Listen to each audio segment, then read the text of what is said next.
प्रधानमंत्री नरेंद्र मोदी आज तीसरे कार्यकाल के बाद दूसरी बार मन की बात की। मन की बात में कई बिंदु पर चर्चा की गई।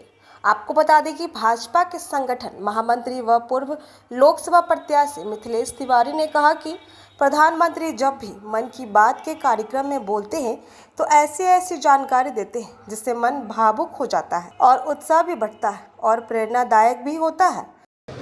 देखिए, मन की बात कार्यक्रम में माननीय प्रधानमंत्री जी जब भी बोलते हैं तो एक ऐसी जानकारी देते हैं जो देशवासियों के लिए, आगे के लिए उत्साह भी बढ़ाता है और प्रेरणादायक भी होता है।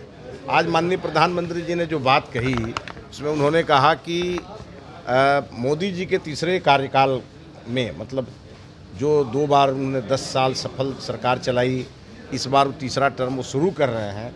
उन्होंने कहा कि खादी का प्रचलन इस देश में इतनी बड़ी है कि 400 गुना ज़्यादा खादी का उत्पादन इस देश में हो रहा है और बिक्री बढ़ी है 400 गुना ज़्यादा। उन्होंने खादी के प्रचलन पर कहा कि महात्मा गांधी का प्रचलन नरेंद्र मोदी को महात्मा गांधी की आत्मा आशीर्वाद देता है। महात्मा गांधी जी की आत्मा आज नरेंद्र मोदी जी को आशीर्वाद दे रही है।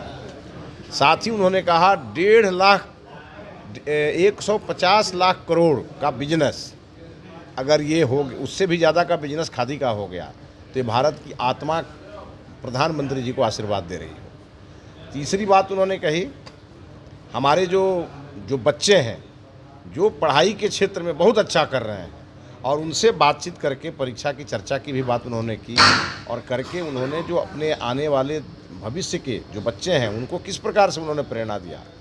साथ ही साथ उन्होंने कहा कि जो दुनिया के बाघ, वो 70% बाघ भारत में ही पाए जाते हैं।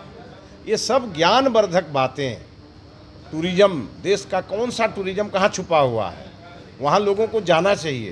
तो टूरिज्म कैसे बढ़ेगा, हमारे देश में अनेकता में एकता, उसमें कई ऐसे जो हमारे संप्रदाय हैं जिनसे भी देश अछूता है उनकी जानकारी के बिना, उसकी जानकारी भी माननीय प्रधानमंत्री जी ने दी।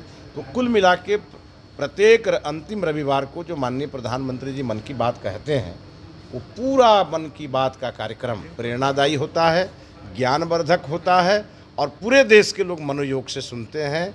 वो भाजपा को जो वोट नहीं भी देते होंगे वो भी सुनते हैं और प्रधानमंत्री जी को आभार व्यक्त